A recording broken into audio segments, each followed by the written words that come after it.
नमस्कार, प्योर मनोरंजन में आपका स्वागत है। मैं हूं मनोरंजन भारती।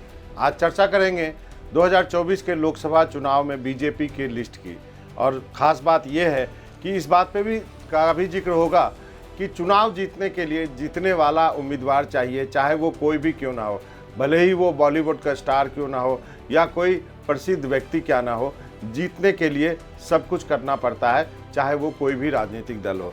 बीजेपी ने करीब 195 उम्मीदवारों की पहली सूची निकाली, जिसमें कि कई जगह पर उन्होंने उम्मीदवारों को बदल दिया। दिल्ली में करीब 4, आसाम में 5, मध्य प्रदेश में 7, गुजरात में 5, पश्चिम बंगाल में 1, झारखंड में 2, छत्तीसगढ़ में 4, राजस्थान में 5। तो ये इतने उम्मीदवार जो हैं उन्होंने बदले हैं करीब। और आपको बता दूं कि कई और ऐसे चेहरे हैं जिन पर जो है गाज गिर सकती है, लेकिन वैसे उम्मीदवारों की संख्या भी आपको जाननी पड़ेगी जो कि लड़ सकते हैं, जिनके बारे में कहा जाता है कि वो चुनाव में जो उनको टिकट के दावेदार हैं या जिनके बारे में चर्चा की जा रही है। यदि हम एक्टर्स की बात करें या बॉलीवुड के एक्टर्स की बात करें तो हेमा मालिनी तो मथुरा से जीतती हैं, लेकिन किरण खेर जो चंडीगढ़ से जीती थी वो सीट जो है इस बार खतरे में, शायद किरण खेर की सीट पड़ सकती है वहाँ पे। इसी तरह सन्नी देओल की सीट गुरदासपुर, वहाँ भी जो है वो सीट भी सन्नी देओल के लिए जो है वो दिक्कत की बात है। कहा जा रहा है कि वहाँ भी कोई नया चेहरा दिया जाएगा। किन नामों की चर्चा है वो काफ़ी महत्वपूर्ण है। कंगना रनौत की नाम की चर्चा है। कहा जा रहा है कि वो मंडी से जो है वो लोकसभा का चुनाव लड़ेंगी। उनके पिता के साथ उन्होंने जो है कंगना ने नड्डा साहब से कुल्लू में मुलाकात भी की। एक और बड़े एक्टर की बात कही जा रही है, अक्षय कुमार की बहुत चर्चा है। कहा जा रहा है चांदनी चौक से लड़ेंगे चुनाव। पूर्वी दिल्ली का भी नाम लिया जा रहा है। अमृतसर का जिक्र भी किया जा रहा है कि ये 3 सीटें जो है यहाँ से वो चुनाव लड़ सकते हैं। कंगना रनौत यदि मंडी से चुनाव लड़ती हैं तो वो जो हिमाचल की प्रदेश अध्यक्ष है प्रतिभा सिंह, उनके खिलाफ वो चुनाव मैदान में उतरेगी, तो वो सीट जो है काफ़ी कांटे की सीट मानी जा रही है। अक्षय कुमार के लिए जैसा मैंने कहा कि 3 सीटों की बात हो रही है।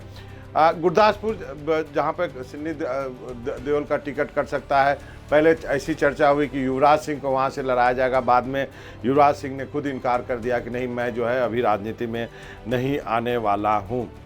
एक और बड़ा नाम जो है वो उनकी चर्चा है, वो नाम है माधुरी दीक्षित का। अखबारों के यदि मुंबई के अखबारों की बात करें तो नॉर्थ वेस्ट मुंबई से जो है वो माधुरी दीक्षित की नाम की काफ़ी चर्चा चल रही है।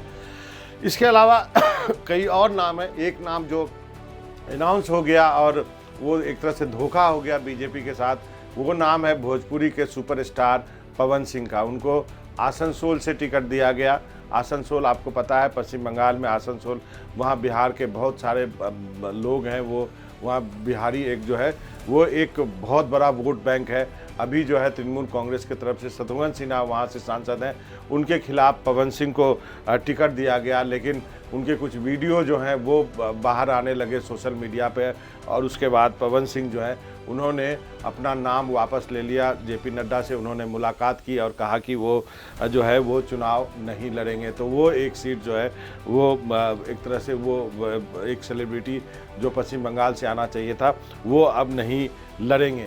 एक और सेलिब्रिटी है डाउन साउथ की बात करें, क्योंकि बीजेपी या प्रधानमंत्री जो 370 का आंकड़ा जो उन्होंने रखा है, तो वो उनका ये मानना है कि करीब साउथ से यदि 10 से 15 सीटें आ जाए तो वो 370 का आंकड़ा बीजेपी छू सकती है। तो सुरेश गोपी जो कि वहाँ पर केरल के हैं, वो जो है वो काफ़ी बड़े नाम है, एक्टर हैं, प्रेजेंटर हैं।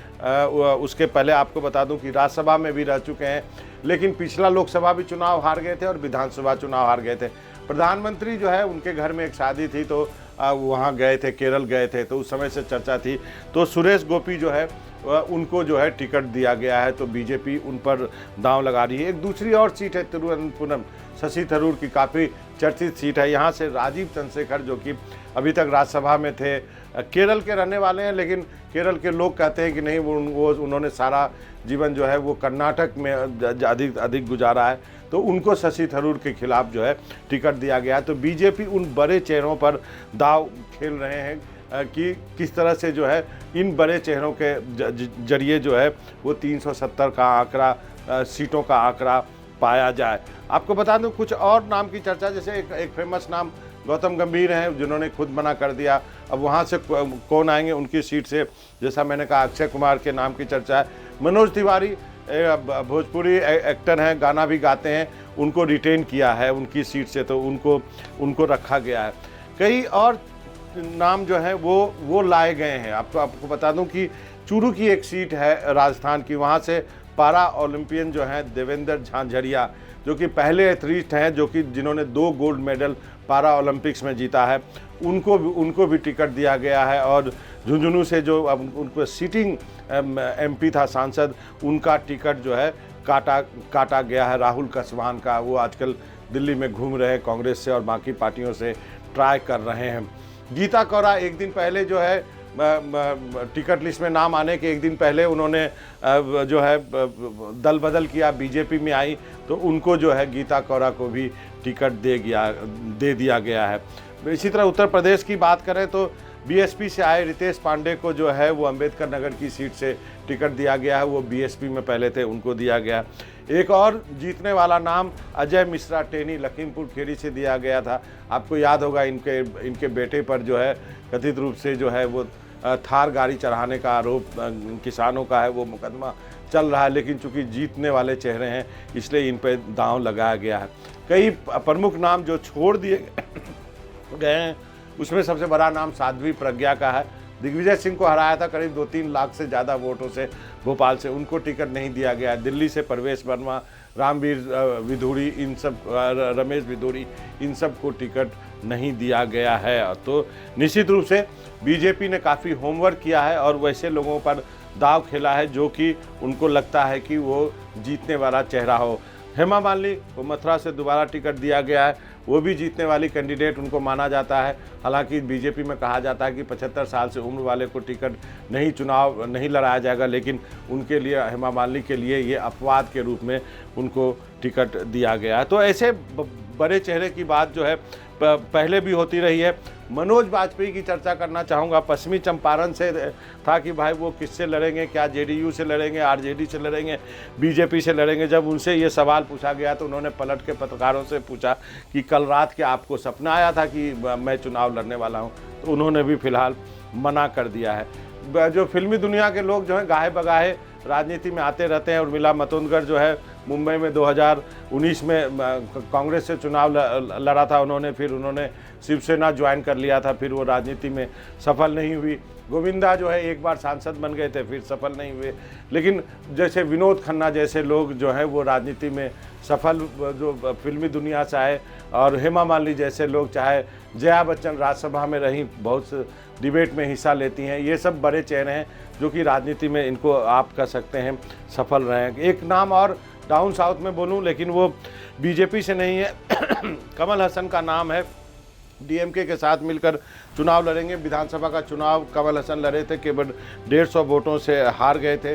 वो कोयम्बटूर या Chennai north, Chennai south, Chennai central, कहीं से भी उनको चाहते हैं कि उनको टिकट मिल जाए। तो ये जो है ये सब कुछ ऐसे नाम है जो अलग अलग पार्टियां भी ट्राई करती हैं इन बड़े नामों का, लेकिन बीजेपी जो है खासकर इन नामों पर इस बार दांव खेलने के लिए तैयार है, क्योंकि इस बार मिशन 370 पाने के लिए उनको लगता है कि वैसा चेहरा चाहिए लोगों के सामने जिसको लोग पहचानते हों, और उन्हीं चेहरों पर बीजेपी जो है दांव खेलना चाहती है, भले ही वो फिल्मी दुनिया से हो, भले ही कोई क्रिकेटर हो। एक और क्रिकेटर की बात याद आ गई, आप याद रखिए, इसी जो है वो 50 ओवर के वर्ल्ड कप में उस क्रिकेटर ने शानदार गेंदबाजी में प्रदर्शन किया था। उनके भी है उत्तर प्रदेश में एक सीट से जो है चुनाव लड़ने की बात अमरोहा सीट से कही जा रही है। देखते हैं, अभी फ़िलहाल उनका ऑपरेशन हुआ है, वो जो है वो इलाज करा रहे हैं। वो सीट जो है अभी तक बीजेपी ने अनाउंस नहीं की है, तो क्या वो वहाँ से चुनाव लड़ेंगे।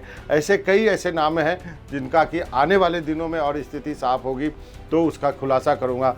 फिलहाल इतना तो जरूर है कि बीजेपी 370 के अपने लक्ष्य को पाने के लिए वो सब करने के लिए तैयार है जिससे कि उन्हें लगता है कि वो 370 का लक्ष्य पा सकते हैं, भले ही वो अपने पार्टी के कैडर के अलावा वो जीतने वाले चेहरे पर उनको बाहर से भी क्यों ना लाना पड़े, उसके लिए भी बीजेपी तैयार है। मनोरंजन भारती को प्योर मनोरंजन में इजाज़त दीजिए। नमस्कार।